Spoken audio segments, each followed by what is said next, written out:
Hi అండి. అందరికీ నమస్కారం. Welcome to my YouTube channel. ఈ వీడియోలో కాంట్రాక్ట్ ఉద్యోగులకి శుభవార్త చెప్పిన ప్రభుత్వం అండి. సో, వివరాలైతే వీడియోలో తెలుసుకుందాం. వీడియోని చివరి దాకా చూసినట్లయితే పూర్తి ఇన్ఫర్మేషన్ అర్థమవుతుంది.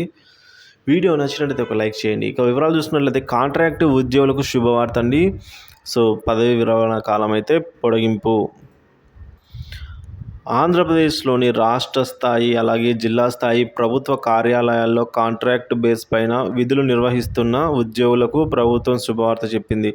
కాంట్రాక్టు ఉద్యోగుల పదవీ కాలాన్ని పొడిగిస్తూ ఆర్థిక శాఖ ఉత్తర్వులు జారీ చేసింది. వివరాల్లోకి వెళ్తే రాష్ట్ర, జిల్లా స్థాయి ప్రభుత్వ కార్యాలయాల్లో కాంట్రాక్ట్ బేస్ పైన విధులు నిర్వహిస్తున్న కొంతమంది ఉద్యోగుల పదవీ కాలం ఈ ఏడాది మార్చితో ముగిసింది.